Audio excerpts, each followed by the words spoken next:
This is Juggling Taxi News, and this week, a lot of big conventions in Vegas, and one is the gun show, and the porn show. But we won't talk about that right now. Guns and porn, man. Guns and porn is funny, but yeah, this is Danny Mann from Juggling Taxi News, and we got a gentleman back here, and he's gonna tell a story. I'm gonna ask him some questions.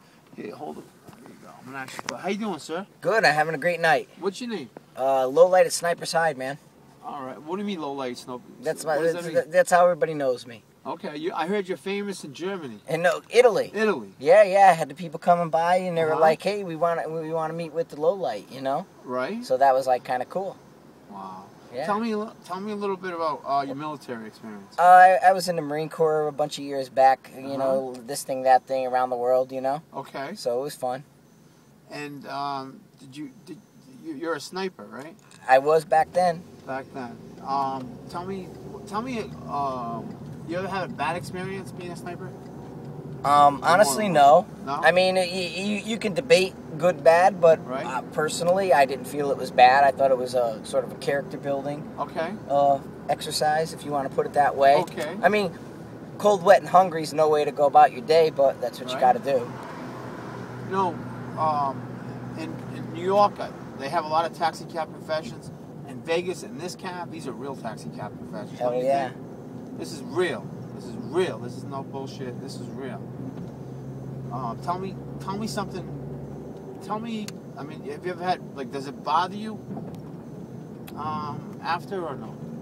Me personally, I don't look at it that way. I kind of grew up back east and stuff, and you know, and back in that time, it sort of that family atmosphere. It was your job, man. That's what you're gonna. Right, but not so much that, but it was a family with the Marine Corps. There's a brotherhood and the whole thing, but that's your job, and this is what you're. Job. So you don't put too much. You know, you're not sitting there dwelling at it when you're 22 years old. You know what I mean? It's one of those things. It's like. That's what I enlisted for. What you enlisted for. That's what you... I knew another guy that was a sniper back in the shipbuilding field. He's a good friend of mine. Nice guy. You know, like yourself. You know? Yeah. And, he was a shipbuilder, and that's what he did. He had, like... He told me his count was 22 people he shot. Okay, well, you know, if you want to do that kind of thing. I mean, they don't confirm no more. Okay. And so, you know, that hadn't been since Vietnam, so when they talk about people confirming and stuff like that... That's basically you just turning around and saying, you know, my buddy said that I saw this happening. Right. So I don't really kind of go off of that kind of stuff. So, Understand. You know, guys I grew up with back home and people that I knew, you know, they had body counts, but they're in federal penitentiary right now. Oh, okay. You know, so how does that work? You can go back to L.A. and find some gangbanger with a body count. So to me, that's not anything to worry. You know, so I got you. So I understand what you're saying.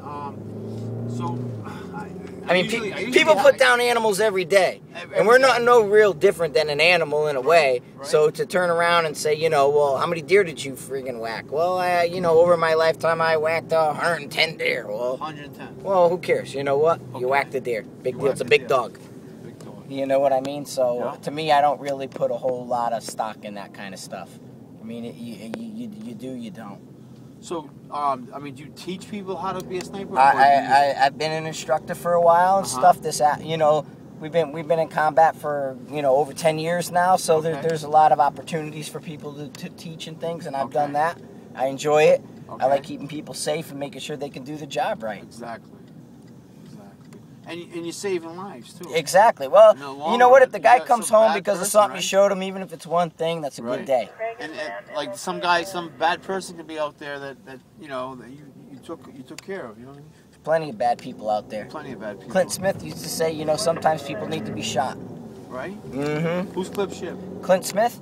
Yeah. Clint Smith's the real deal. He's old school. Old school. Instructor, you know? Yeah. And he was famous for being a mentor? Yeah, well, he's a mentor to a lot of people, but he's famous for going on CBS News and saying that in public, that, you know, every once in a while there's people that need to be shot. So he's kind of known for that. Known for that. And known so for that statement. Right, exactly. So it's one of those kind of deals, like, you know, you got to give that props to the people that came before you. Exactly. So. Exactly. Can I juggle for you, sir? Nah, we don't need to juggle, man. I'm out of here, man. All right. This is Juggling Taxi News.